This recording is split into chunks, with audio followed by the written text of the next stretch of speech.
Good evening, everybody, and welcome to Carving Up Live right here on YouTube, as well as on Facebook, Twitch, X, and on Instagram. I'm Bryson Carver, and I really wish I was in a better mood than I was today, but I ain't gonna lie, folks. This is one of those rare shows where start to finish, I'm kind of pissed off. I'm pissed at Team USA. I'm pissed at LeBron James. I'm pissed at the president, and I'm pissed at somebody else who we'll get to at the end of today's show. I'm pissed at the idea of self-righteousness. Let's put it that way. I try to be optimistic on the show. I really do. I keep it real, but I try to bring an optimistic vibe. That ain't gonna be what we're doing today. So obviously gonna discuss Team USA's just butt-kicking last night at the hands of Belgium in the round of 16 in Seattle, Washington. Get to that. Switch topics to LeBron James. A recent report came out from Brian Windhorst, and when do we know is as close to anybody, close as anybody to the LeBron situation outside of Rich Paul himself in the media space. And just sign with Cleveland, bro. Just put me out of my misery as a Golden State Warriors fan. Get to that. Get to what has become apparent as the Trump curse in not just professional sports, but in college sports. It's all over the place. Get to that and touch on, I said an individual later. I might as well mention his name now. Some news, alleged news. We got to be safe on that, obviously, regarding Marcellus Wiley, that I found to be very, very fascinating given his history of being somewhat of a self-righteous guy. We'll get to that at the end of today's show. So again, fired up on this Tuesday, likely the only show we'll do all week. So let's give everything we got. But first, I'm pissed off. I'm a casual soccer fan, but I'm always going to pull for my country. No question about it. Doesn't matter if it's basketball. Doesn't matter if it's baseball in the World Baseball Classic. Doesn't matter if it's soccer. Doesn't matter if it's water polo. I'm pulling for America, darn it. And what happened last night was embarrassing from start to finish. Not in the sense that Team USA lost to Belgium.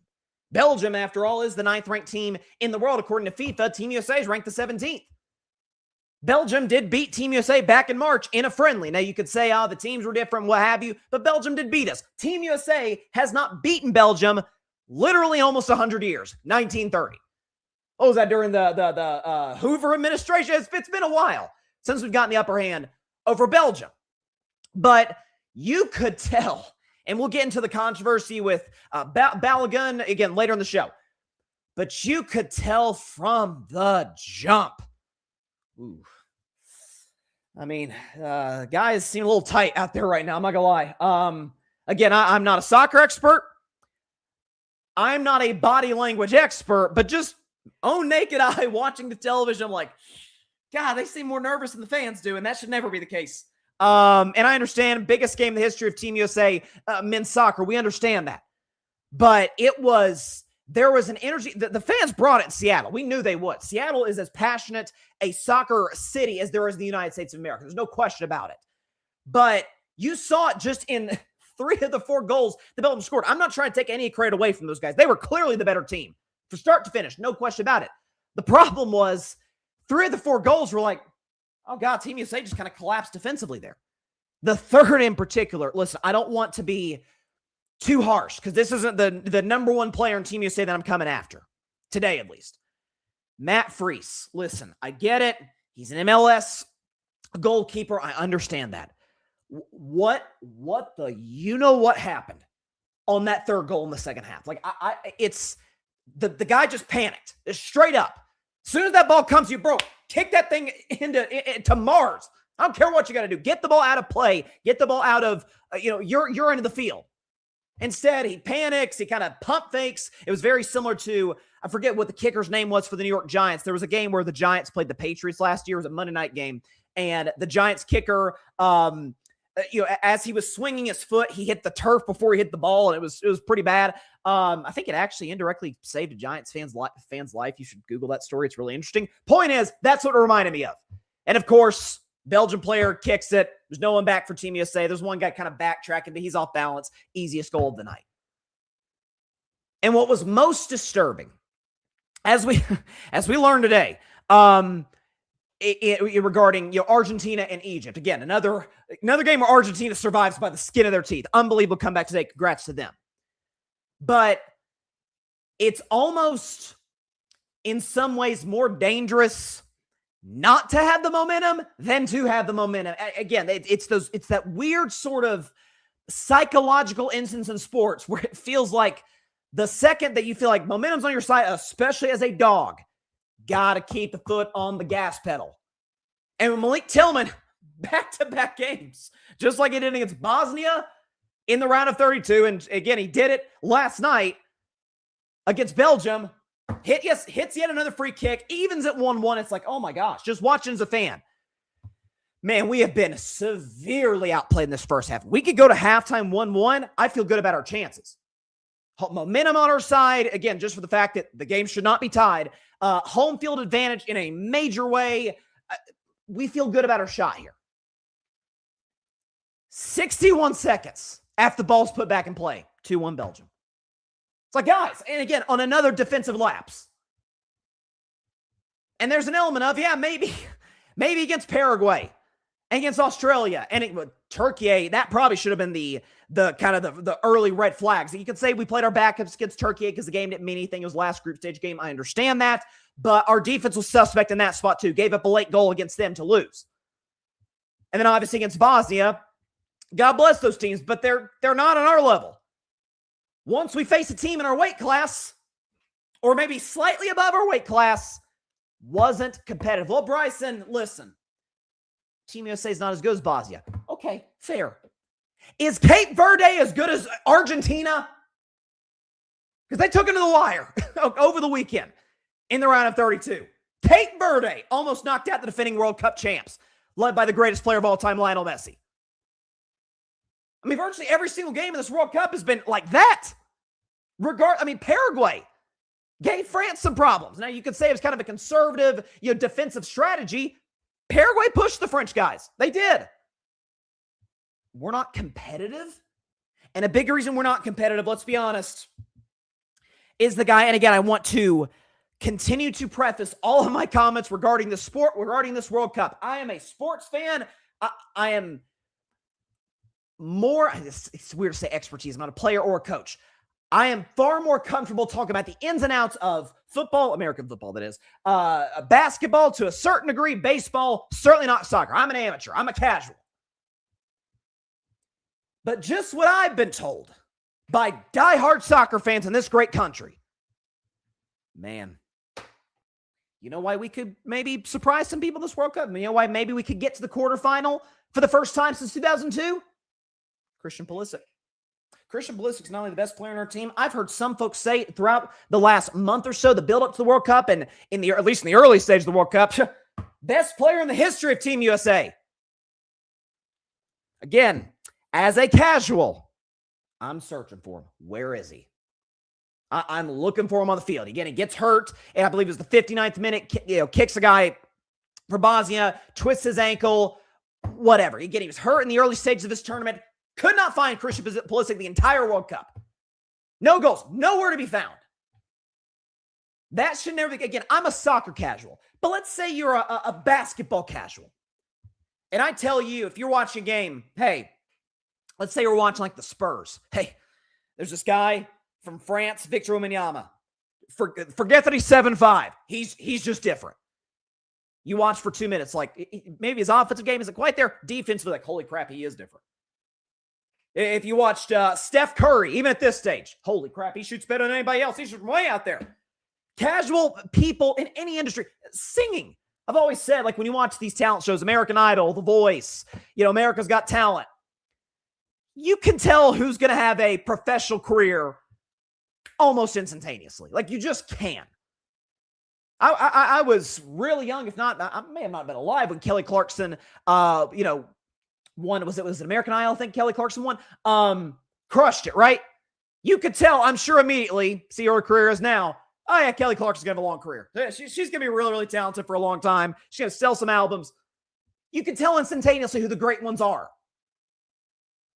And maybe, and soccer fans in the United States might crush me for this. Maybe our expectations were too high for this guy. Maybe that's the case. Maybe he's not always cranked up to be, so to speak. But when I hear, as a casual soccer fan, pulling for my country, this guy, hey, you don't have to worry about him. That's all I was worried about. Not only his health, not only his confidence, not only his aggressiveness. I mean, I'm constantly searching the field. Where's Pulisic? Saw Balogun. Saw Weston McKennie. I saw, I saw Freeze for all the wrong reasons, but yeah, these guys stuck out. Where was he? Nowhere to be found. Here's the good news, because you're hearing a sort of like a glass half full from a lot of people like, man, this was still fun to watch. And it was a blast to watch. In the group stage of that first game against Paraguay, which again, we're better than Paraguay, but still, that first half, we were up like 3-0 or something ridiculous. It's like, oh my God, we better than I thought. Could we like maybe get to the quarterfinal? Like, this is really special what we're watching. Play well defensively against Australia in that second game, lost to Turkey, but it's like, it's our backups. Beat Bosnia with 10 guys, the BS, red card on Balogun. It was a fun run. Take me home country roads, after games. It was awesome. Here's to me what is even more, if you want to glass half full, why you should be optimistic as a fan of Team USA going into the 2030 World Cup and beyond. America now more than ever cared, was invested as you know what in the outcome of these games. Now, America's interest in soccer has grown over time, like it has, but we've always been behind the world in that regard. I mean, just take Europe, some of the major countries in Europe, obviously, France, England, go from there. Belgium has had a history of this far more than we have. People invested in this now. There's now a div. I was talking to a buddy of mine, shout out to Ryan Flowers, his kids play soccer, and he was saying, like, this is kind of up to the next generation of American soccer players to try and get us to that next level. Like, there's going to be more of a commitment and an investment in the youth playing the sport. I mean, you liken it to basketball. Like, I've got my top 10 players in the NBA. Again, this is my personal list, but I'd say this is in some order of these are the 10 guys that we'd have on. My top 10 players in the league. Take out Jalen Brunson. All the best players are all international. Again, put up the list. I got Brunson's the best player in the world. We can argue that another day. Wemby's from France. SGA's from Canada. Jokic is from Serbia. Luka Doncic is from Slovenia. Giannis is from Greece. And then it's 4 American players from there. Ant, Cade, Steph, and Jaylen Brown. It's an international game now. It's why Team USA, for years, once they allowed professional players to compete in the Olympics in 1992, the Dream Team, it's why we crushed everybody. It's why you got the fluke year in 04, 08. Spain gave us a bit of a run for our money in the gold medal game. But by and large, we torched everybody. It wasn't close. And then 2021, he saw some cracks. France gave us some problems, but we were still the best team. And then 2024 was a different story. We cruised through most squads, but then Serbia, if not for Steph and Bron going crazy, we lose to Serbia. And if Steph doesn't have the greatest 2-minute stretch in the history of Olympic basketball, we lose to France. Led by, some would argue, maybe the 2 best players in the world. Jokic with Serbia and Wemby with France. Like I've said on this show before, I do not think Team USA is winning the gold medal in men's basketball in 2028. I don't. Hope I'm wrong. Olympics is on American soil. Hope I'm wrong. I think France is going to win the whole thing with Wemby there. The world's caught up to us. The world's been invested in basketball. The world, these young guys today, when they were kids, were watching the Dream Team. Or we're watching the Redeem Team in 2008 with Kobe and LeBron. It's inspired them to say, hey, I want to win one for my country. I want my country to be the one that takes down the mighty Americans, so to speak. So that kind of same motivation is going to come for the future generations playing this game. That passion and intensity, it was there in a way that, again, anyone who is a diehard soccer fan in the United States, correct me if I'm wrong. Okay, I'm a casual. But outside looking in, so to speak, it seemed like there was a different level of excitement and passion and unity, so to speak, that came from this team. Despite the fact that we can show you, this is the history of Team USA in the World Cup. If we've got that graphic, here you go. Just look at 02 to now. Can't get back outside of 2002. So since 02, can't get out of the round of 16. 06 group stage, 2010, 2014, round of 16. 2018 was a disaster. We didn't even make the World Cup. And then 2022 and this year, season ends in the round of 16. But there was a different level of excitement, anticipation, and maybe you could argue to a degree. We are Americans. We tend to have a tendency and a reputation of being somewhat arrogant, probably played into some of the, the optimism coming into that game last night. Oh, shoot, we've got Belgium. Like, hey, on to Spain. Get past Belgium first, guys. Like, and we were going to lose to Spain anyway. There's no way we're going to the semifinals of the World Cup. I don't think any realistic Team USA fan ever thought that. But listen, it's a bummer. It sucks. Christian Pulisic has to wear a lot of this. Matt Freese, God bless him again. He's an MLS goalkeeper. Rough performance throughout the World Cup. Yesterday was an abject disaster. The third goal was just that's when I knew it was over. It's like, oh, we were just kind of playing over our skis at this point. There were aspects of last night where it felt like, yeah, the moment looks just a hair too big for the Americans. So that's where we're at. More on sort of the curse aspect to that game last night. In probably about 10, 12 minutes or so. I want to shift to basketball for a moment because we've gotten a report from Brian Windhorst, and y'all know I love Wendy. That a year and a half ago when LeBron was kind of going into media beef with Stephen A. and with other people in the media and going after everybody, the one guy I defend, I'm like, don't come after him, Bron, was Brian Windhorst. And Windhorst, to his credit, has taken the high road in that regard. And so when it comes to folks in the basketball media, which take out Rich Paul, because now he's technically part of the basketball media, the podcast with Max Kellerman, there are two guys that I trust implicitly above everybody else. Dave McMenamin and Brian Windhorst. So if any of them says anything about the LeBron situation, I'm going to listen to them more than I would anyone else. Respect to everybody else, but they have a closer ear to the situation. This is from Brian Windhorst. LeBron James absolutely knows what team he's going to sign with, and the vibes are pointing toward the Cleveland Cavaliers. That is according to Brian Windhorst. I think he said that in Cleveland radio. Now, I don't think Wendy's the type of guy, the kind of hot take artist that's just like, let me appease the fans of Northeast Ohio. Like, I think he obviously knows things that most of us common fans don't. And even the betting markets have kind of adjusted to that. Like, it feels like it's trending. Bron's going to Cleveland. And to be fair, I've said dating back to last regular season, I did not think LeBron should stay with the Lakers, whether he would. Thankfully for him, he didn't stay. But I thought if he left, it was Golden State, Cavs, and Knicks. But once the Knicks won the title, take the Knicks off the list. Rich Paul put the Knicks on that whiteboard in the podcast with Max. I don't think that's on the board. I said it was Golden State or Cleveland. Philadelphia is interested. Again, with the fact that Bron's willing to play for the minimum, a lot of teams are interested. Denver potentially, Philadelphia. I think I heard one rumor about Detroit. Plenty of teams that could be interested in LeBron James. Rich even wrote Dallas because of oil money and whatever. Like, oh, okay, I can't fault you for a business decision, but I thought the whole point that Rich Paul himself said was Bron wants to compete for a championship. Here's what I want to say about this whole situation. Because as I made it's on the YouTube channel now, feel free to check it out. I made my recruiting pitch to one LeBron James last Thursday to come to the Golden State Warriors. And I'll let that speak for itself. Team fits phenomenal, playing with his buddies. He's played for Steve Kerr before. There's the getting to win a ring number 5 with Steph and Draymond. The Warriors have the flexibility to get another star, which LeBron would obviously and should want. And by the way, business opportunities, great in San Francisco, Silicon Valley, and it's an hour and a half flight away from his family in Los Angeles. It's on a cross-country move. So the reasons speak for themselves. But if he wants to go back to Cleveland, that's his prerogative. LeBron, certainly at this stage, has earned the right to make his decision, certainly about how he wants to end his career. In Cleveland, it's like, it's kind of storybook.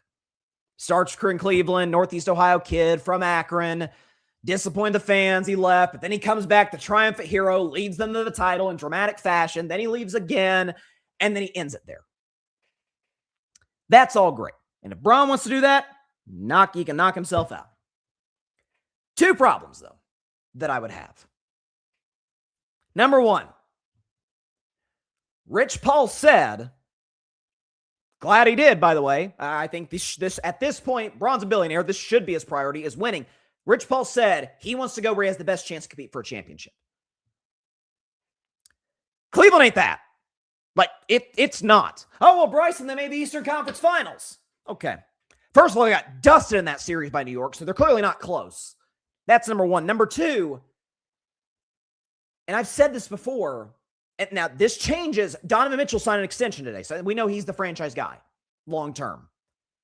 My opinion on this will change completely if the Cavs decide to say, we'll let Harden walk, but I don't think that's going to happen. If it is Donovan Mitchell, James Harden as your backcourt, and you add LeBron James, it's a terrible basketball fit. You know what it is? It's Lakers East. It's the same team. Lakers East with some better bigs. I mean, with Jared Allen and Evan Mobley. Like, that's it. Two high usage rate guards, Donovan Mitchell, James Harden, Luka Doncic, Austin Reeves, who have the ball in their hands a lot and are massive defensive liabilities. When was LeBron at his best last season? When Luka was out. When was Luka at his best? When LeBron was out. It's not that they're both not great players. Luka's a top 5 player in the world, in my opinion. Bron's still an all-star caliber guy, even at this stage of his career. But their games, we said this when Luka was traded to LA. Like, this meant, okay, Bron's not going to be a Laker much longer because this fit doesn't make a lot of sense. Both of these guys have to be on ball. Now, LeBron, because he's arguably the most intelligent basketball player ever, can adjust to that and did. But it's not an ideal basketball fit. And I'm sure if you ask LeBron off the record during the playoffs when Austin Reeves was out for most of it and then came back, but Bron was still the primary decision maker, the de facto point guard for the Lakers, I'd say, tell you, yeah, that's kind of where I enjoy playing basketball the most. That's where I fit the best. It's playing that on ball. I make all the decisions because that's what he did in his prime. Both since in Cleveland, Miami, most of his career in Los Angeles, he was the guy controlling the offense. It's probably why I said Golden State would be a great fit. That would be his job.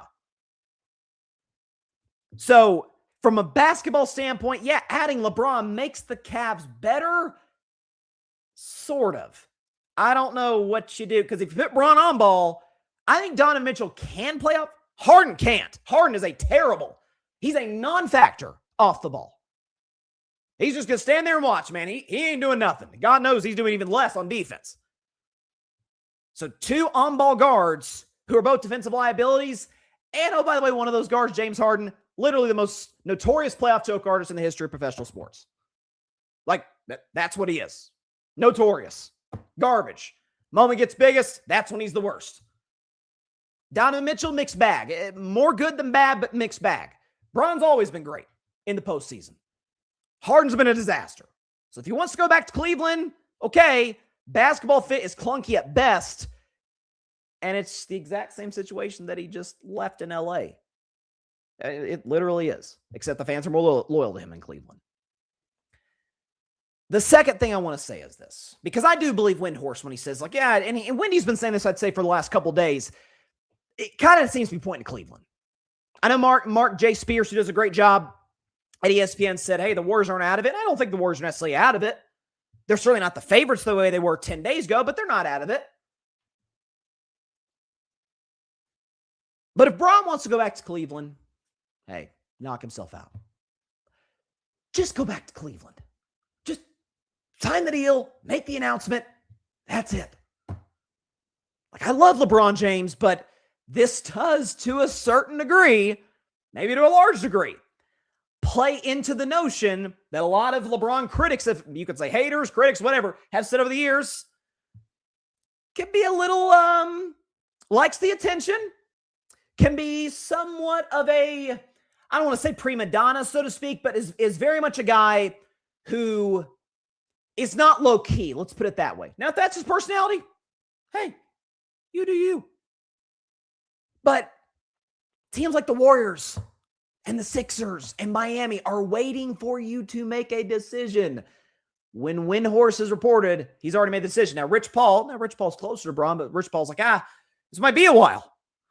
Okay, I have to imagine the second, we said this on the show, if the Lakers give Austin Reeves the max, Bron's gone. He's gone. And that's exactly what happened. So that happened, almost a month ago? He hadn't been considering the other options since then. And obviously he has no more intel from Rich. Rich has said himself, Bron's not meeting with any teams. Rich is doing all the work about gathering information from the teams, money, fit, all of it, presenting them to LeBron James. If it's Cleveland, why haven't you signed yet?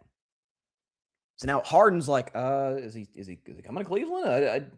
I'm not sure. And Draymond, who hasn't signed back to Golden State, is like, is he coming back? Or is he coming to Golden State? Should I sign a deal? Should I wait? Because I opted out of taking more money so that we could get Bron.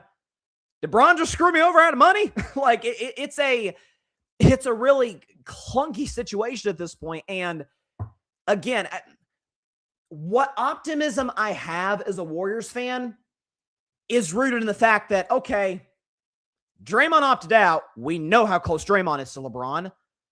And he hadn't signed elsewhere yet. Reports came out. Shams Charania was on this from day one. If the Warriors bring in an A-lister, so to speak, if they bring in a legit star to superstar caliber guy like an Anthony Davis, like somebody like that, like a Trey Murphy, okay, yeah, I'll probably come. But I'm waiting for you to make that move. Golden State, much to the chagrin of basically all of Dub Nation, Mike W. Jr., he signed nobody. He signed nobody that wasn't on the Warriors last year. He signed Porzingis and, DeAnthony Melton and these guys.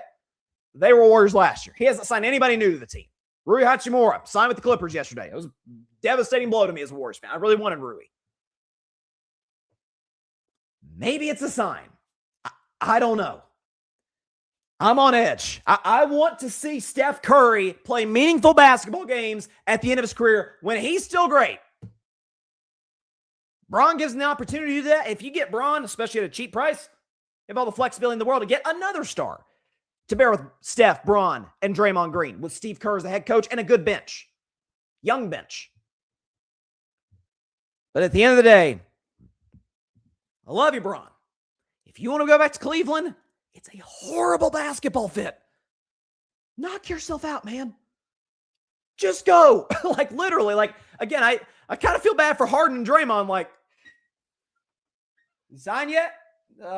Hey, if you're James Harden, hey, Kobe Altman, any word on Bron?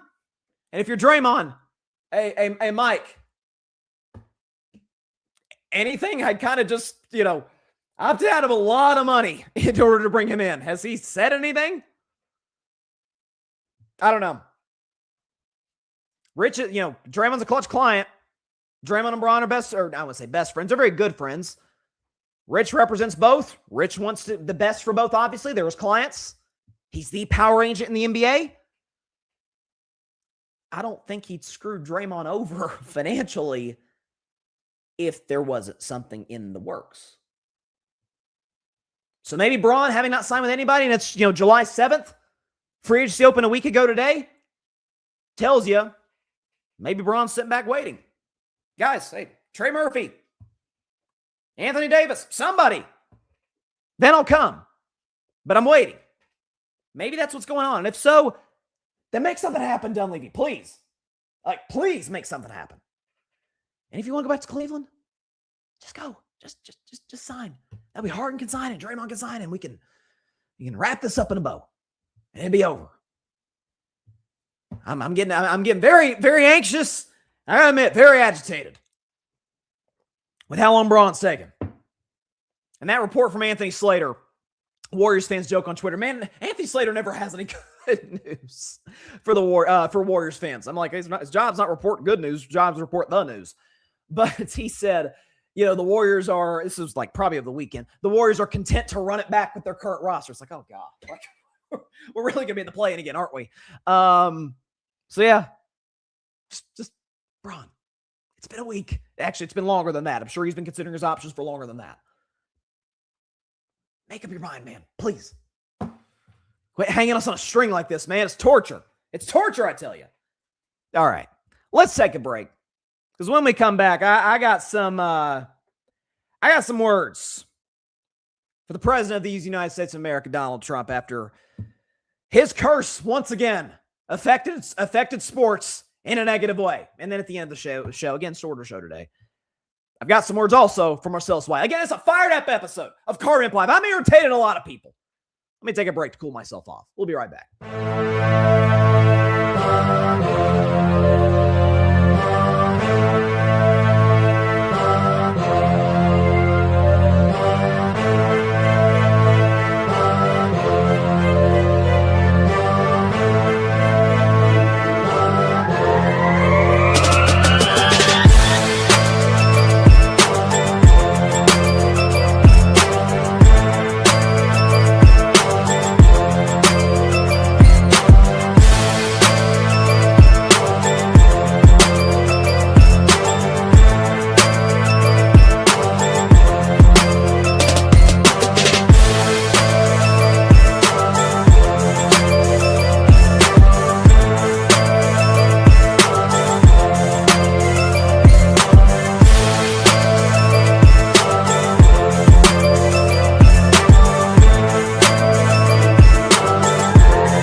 welcome back to Carving Up Live. I just saw this on my phone because it's been reported that if Golden State strikes out on LeBron, that their next target's going to be DeMar DeRozan. And again, no disrespect to DeMar. I think he might be. Let me double check. I think DeMar is like either close to or in the top 10 all-time in scoring. Let me see. NBA all-time scoring list. According to, let's go to ESPN. I think DeMar's like, am I crazy or is he like 9th? Because we got some, potential DeMar news. Okay, no, 9th is James Harden. So DeMar DeRozan, 16th. Okay, I was off. But yeah, I remember him being kind of high up in the list. And he is about 235 points away from Hakeem Olajuwon. So now no one's going to debate on who the better player is, DeMar DeRozan or Hakeem Olajuwon. It's kind of close. No. But he's had a great career, all things considered. Great mid-range shooter. Terrible fit in Golden State. Like, I don't want the Warriors to – I don't want that to be my consolation saying, hey, we missed out on LeBron, but we got DeMar DeRozan. I don't want to see that. I wouldn't mind to see this, though, for him. Jake Fisher reported – we can pull this up here from Bleacher Report. I saw a tweet from Ben Stiller. I was going to say that he reported. No, Jake Fisher, DeMar DeRozan is interested in returning to Toronto, which will be very fascinating because if you're looking at the fact that DeMar was obviously traded for Kawhi Leonard, and most folks were like, what are the Raptors doing? He's going to leave them in a year. They're going to lose DeMar for nothing. Well, he ends up winning him a championship. So Masai Ujiri's gamble ends up paying off. It'd be kind of funny if they end up teaming up with the Raptors because obviously they've traded for Kawhi. If even still, is that a great basketball fit? DeMar, Kawhi, they're both mid-range masters, so who knows? Okay.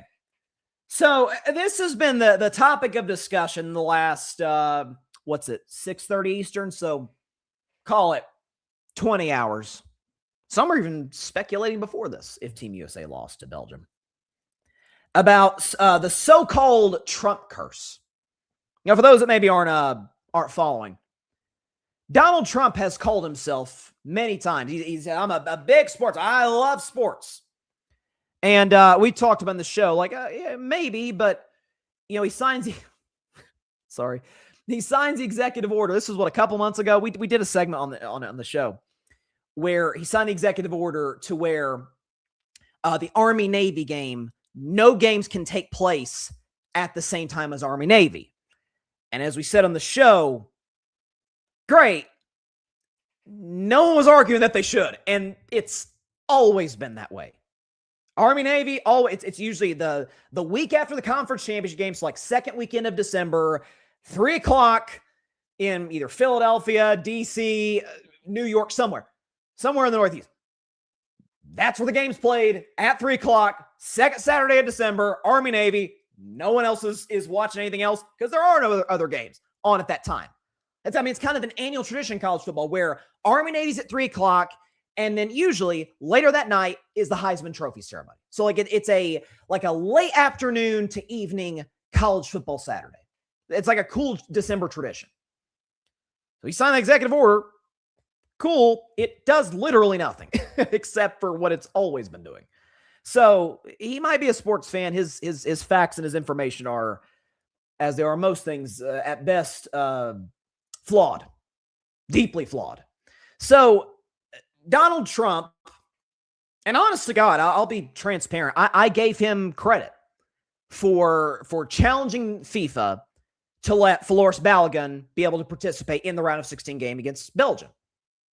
Everybody universally agreed, except for those, that are just absolutely, even if it's the worst ruling possible, rule of law, Floris Balogun at worst committed a yellow card in the game last week against Bosnia. At the very worst, if that. So they called a common foul, they go to replay, and it's not even a yellow, it's a red. So he's out for this game. Team USA plays with 10 players the rest of the game. Thank God won. And then he's out for the game against Belgium. Everybody agreed. BS. Nonsense. What are we doing? And Trump has a relationship with the president of FIFA, called him, probably pressured him into letting Balogun play.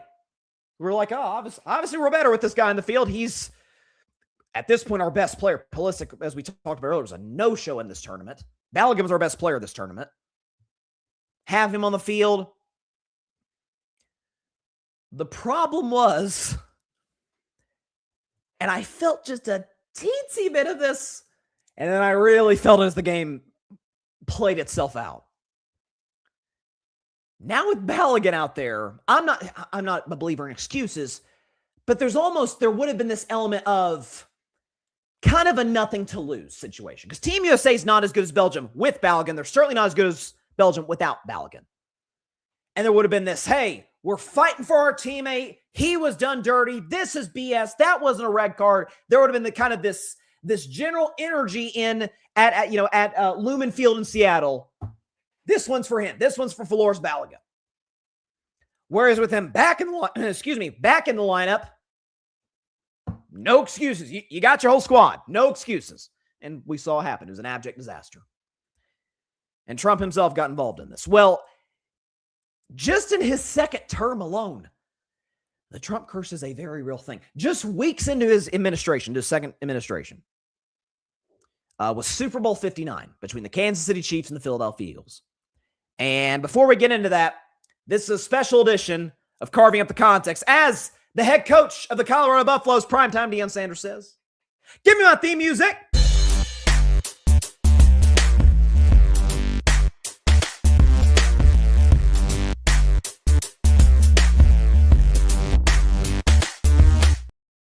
On this week's edition of Carving Up the Context, we're going to be talking about the growing evidence that there might very well be a Trump curse in professional sports. We've heard of the Kardashian curse, and the evidence for that is striking. It's not affecting F1, oddly, right now.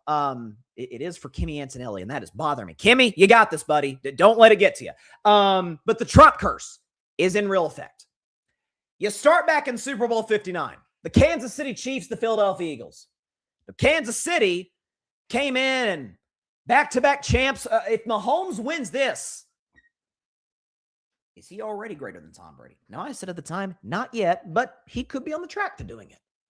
What would be indisputable, no team's ever three-peated.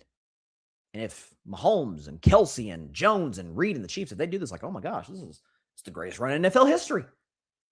And Philadelphia, to their credit, had an unbelievable regular season. Nobody saw coming what ended up coming. How's a 40-6 deficit before Kansas City scores some garbage time touchdowns to make it a respectable final score? Who was there? Donald Trump. Who did Donald Trump openly endorse and openly support to win the game? The Kansas City Chiefs. Probably because of his tight relationships. I wouldn't say tight relationships, but his affinity for guys in that team who have affinity for him. So therefore he pulls for Kansas City and they get the doors blown off them. And maybe some would argue that the curse is still affecting the Chiefs because they won 6 games last year and poor Mahomes blew his ACL. It was a mess. So it hurt the Kansas City Chiefs. It also, it hurt Team USA in the Ryder Cup. Team USA, we were trailing Europe, down 3-1. Trump shows up the last day. We get annihilated. We get annihilated by Europe in the Ryder Cup in golf. So you got that. Then you have, I remember even briefly discussing on this show, he attends a game this past November, this past NFL season. It's the Detroit Lions and the Washington Commanders. And it was a pretty tight game in the first half. Trump shows up in the booth with, I think it was it Kenny Albert calling the game? And I forget who was, Jonathan Vilma, I think was the color analyst for Fox. Shows up in the booth, talks for like 10 minutes, and Washington gets the doors blown off. And it's not even close. He's shown up as the president at a Washington game. Makes sense that he'd be pulling for Washington. Doors blown off. And by the way, he still won't shut up about the team name or the stadium. Like, zip it, bro. No one cares. No one cares. Then he shows up in January. National championship game. Indiana, Miami. You got a classic college football powerhouse trying to get back to the mountaintop in Miami. You've got this underdog that's the best team all year in the Indiana Hoosiers. And Trump shows up. We know he's a resident of Florida. And he says, respect to Indiana. I'm pulling for the Hurricanes. I think his granddaughter might actually golf there. I'm pulling for Miami. Miami loses. Then he shows up. This, to me, is the most flagrant example of the Trump curse. The Kansas City one's pretty bad, but Philadelphia was great. This man shows up after not going to Knicks games for more than a decade. Fair weather fan, I would argue. Goes to Game 3 of the NBA Finals. Now, mind you, the New York Knicks opened the 2025 playoffs down 2-1 to the Atlanta Hawks. Down 2-1. From that point on, Game 3 of that series was the NFL draft. Round 1 of the NFL draft. From that day, late April, on to June, they didn't lose a game. Not only did they not lose a game, they won 13 straight games. Not only did they win 13 straight games, that's the second longest winning streak in the history of the NBA playoffs. Second only to the 2017 Warriors, who won 15 straight. Not only did they win 13 straight games, in that 13-game stretch, greatest point differential in the history of the NBA playoffs in that stretch. So they're not beating teams. They are annihilating teams. They take not one, but 2 games in San Antonio. There's an aura going into Game 3 of the Garden. I remember the build-up going into like, oh God, San Antonio's, they're cooked. It is over. Trump shows up, they lose. Trump doesn't go to Game 4. Greatest comeback in finals history. Game 5, they end up winning in San Antonio. They take all 3 games in San Antonio, 1 at the Garden. The one that they lost was when Trump was there. Falling asleep in the booth next to James Dolan, by the way. I think I saw videos. His granddaughter's trying to like, hey, wake up. Wake up. You're falling asleep again. Wake up. Ends up leaving early too. And then last night, or I guess over the weekend, Floris Balogun gets what was objectively a bogus, BS, unjust suspension due to a red card against Bosnia. BS. Trump calls the president of FIFA, who he has a relationship with. All of a sudden, Floris Balogun is available. Just him involving himself just that little bit. It's like, well, Bryson, Team USA is not as good as Belgium. First of all, we've seen upsets in this World Cup. Secondly, we've seen close games between 2 squads with a gigantic talent gap. Belgium's the ninth best player in the world according to FIFA. We're 17th. It's not huge. It's not Cape Verde versus, Argentina. Smoked 4-1. And at the end, last goal, Belgium's doing the Trump dance. And then they do it in the locker room to YMCA. And so regarding this curse, it's really bad. It's really bad. But I wanted to send a message directly to the president himself. So if you guys could give me just a second here to, get this set up. I want this to be an appropriate way to convey my sentiments and the sentiments of most of the American public to the president of the United States, Donald John Trump, because what is going on is nothing short of abysmal. So if we've got everything ready, are we ready to go? I think we're ready to go. Here we go. Discussing the Trump curse. So here's the thing. I think we're going to create a new banner. Orange guy talks sports alert. Ding, ding, ding, ding, ding, ding. President Donald Trump is talking sports again, and this time the consequences were more devastating than ever.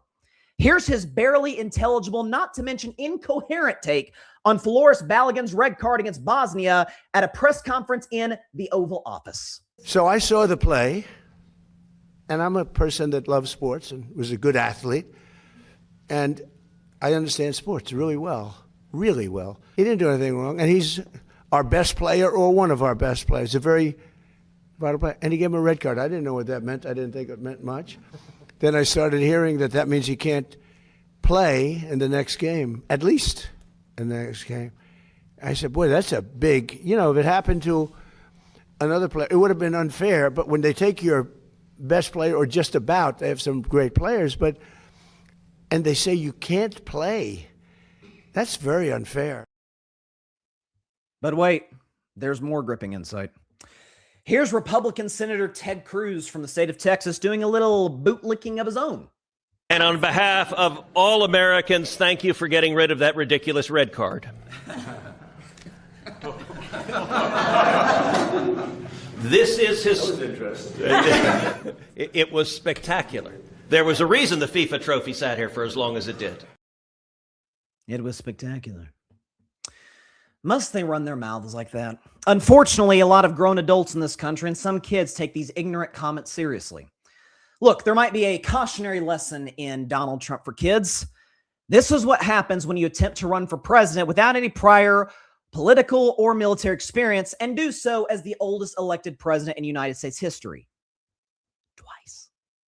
And it's always unwise to seek in-depth sports analysis from someone who has described the human body as a battery with a finite amount of energy that exercise only depletes. Oh, and Mr. President, you've won 2 elections, but no one invited you to be a part of the World Cup. Millions tuned in to watch Balogun and Pulisic and to be united by the joy and the excitement that this team has brought so many Americans. So please, if you would indulge me for a second, keep the sports commentary to yourself, or as someone once said, shut up and release the Epstein files. We'll be right back.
Welcome back to Carving Up Live. Let's get the backdrop a little bit more. There we go. That's how Carving Up is supposed to look. Yeah, that was, for those that might have been wondering what that monologue was at the end, that was a spoof of Laura Ingraham. You could probably see the Ingraham angle behind me, the green screen. Laura Ingraham of Fox News and her, still to this day, condescending, racist, and just straight up gross shut up and dribble rant to both LeBron James and Kevin Durant. So figured in a time that we're living in where, stick to sports, thankfully, is dying by the day.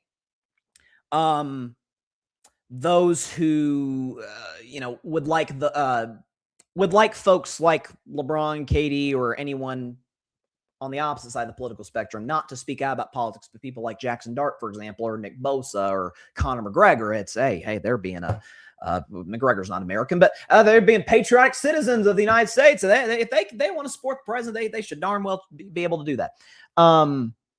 So yeah, if you don't want athletes to talk about sports, then I don't want politicians to talk about, or if you don't want athletes to talk about politics, I don't want politicians to talk about sports if we're going to keep it a buck. And I definitely don't want that guy doing it, because there's a bad trail with him anytime he gets himself involved. We've heard the Drake curse, the Kardashian curse. Like, if Drake bets on you, you're screwed. If Kim Kardashian is dating one of your players, you're screwed. Or Khloe, for that matter. If Donald Trump picks you or is rooting for you, you're dead. And that applies, by the way, to swing elections as well. Okay, real quick before we move on to our last segment, because this is really fascinating. It's funny, we just did a LeBron James segment. This is from Shams Charania. He would know 2 bits of info on LeBron. I believe it. Again, we just got this. I think he was on Stephen A's show. Excuse me. On the Miami front, he says, quote, Giannis Antetokounmpo reportedly wants LeBron James in Miami. Now, that's not shocking. Will Giannis recruit LeBron? There was actually a video I saw where Giannis was like in the back of a car, and a guy next to him's like, LeBron just signed with the Heat. And he's like, what? Oh my God, did he really? He's like, no, I'm just messing with you. And Giannis was pissed at the guy, understandably so. Here's what I think's interesting. On the Golden State front, maybe I have hope. Maybe we still have a shot. Shams Charania reports Draymond Green and LeBron James are planning to hang out this week. Now, this could be clutch related. This could be business. This could be, Dre and Bron being a part of Anthony Davis's prank show, being on another episode. The first one was utterly hysterical. Maybe it's something as innocent as let's go out for drinks. Yeah, bring our wives, have a good time. Maybe. But Draymond had to sign back in Golden State. People are saying, "Oh, Draymond's going to sign wherever Bron signs." No, Draymond's coming back to the Warriors, regardless of what Bron does. But it's something. It's something. I did see Brett Siegel of Clutch Points, which Clutch Points can be a little, they're like the New York Post of sports reporting. Like it really kind of is a case by case basis on how accurate they are. But I know Brett Siegel said that Steph Curry and LeBron were planning to meet at some point. So, and we know Steph's not a Clutch client, so that would be completely normal for him to do. This is, I think we actually have the soundbite from Shams. Again, this is last second, but we can play this from Shams Charania. This is about a 26-second clip. This is from Shams on Stephen A. Smith's show. Here you go. And by the way, breaking news here. I don't know if it is breaking news. LeBron James and Draymond Green are spending some time here together this week. And so LeBron is spending time Here where exactly? In Akron playing golf or somewhere else? Undisclosed location. I don't know if I can disclose the location. But that just goes to show, last week he's spending time with friends, with family, including. Okay, that's where the clip ends. Okay. So we're maybe not out of it as much as I thought. Dre, come on, buddy. We need you. More than ever. We need you.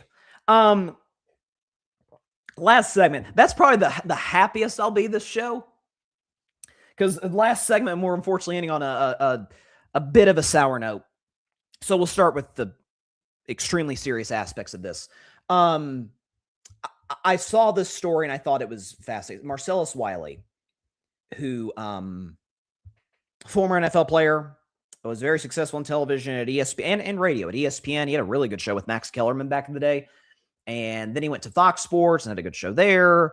And now he's done what a lot of people do, and that's go independent. Have his own podcast, have guests on, talk about whatever's going on without the restrictions of FCC airwaves and networks and what have you. And a very disturbing report came out this weekend. And he was arrested and later released on bail for alleged domestic violence.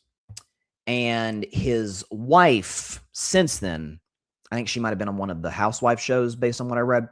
His wife, since then, has filed for divorce and alleged that I cannot say the word without fear of being demonetized on the show, but you guys know what I'm talking about. So, innocent till proven guilty. Let the justice system play itself out. I think Sell put out a tweet yesterday saying, I can't speak on it. Legal reasons. Have my day in court. Okay. So I'm not here to speculate whether he did or didn't. I have no idea. I hope justice is done. That's always what I'm pulling for. It is, though, a little don't throw stones from a glass house. When Marcellus Wiley's show, if you've watched it on YouTube, isn't commenting on football, it isn't doing some athletes do, entertainment or even politics. He'll dive into it some. I think he's the supporter of the president. It's his prerogative, whatever. He doesn't really talk about the stuff that is kind of the mainstream story, so to speak. One could argue Marcellus Wiley has become, in the sports media space, and I want to emphasize the sports media space, not athletes currently play, sports media. He has become the tabloid, magazine of the sports media. He's the gossip guy, right? He said stuff about Stephen A., Manuelacho, Cowherd, Jason Whitlock. There's plenty to say about Jason Whitlock. He's had a lot to say. Jamel Hill, Ryan Clark. He's had a lot to say about a lot of people. And questioning their their flaws or their mistakes, or talking about behind the scenes stuff that he knows. How do we know that he knows? Trust me, bro. I know. And now you see this story come out. Innocent till proven guilty. 100%. Not great. Is that oftentimes, I've talked about this so often on the show, those who have the most to say about other people, almost without fail, it's almost a 100% hit rate, are those with the biggest skeletons in their closet. That's usually how it works. Is that those who have a lot to say about, oh, the way this person's living their life, oh my gosh, I'm a way better. Then you find out some pretty unsavory details about their life. It's all projecting. It's all to make themselves feel better about their flaws or what they're doing behind closed doors that we don't see. See, Marcellus Wiley has made a career in recent years on talking about behind the scenes details and material and, what people should or shouldn't be doing. Talking about their private lives and all of it.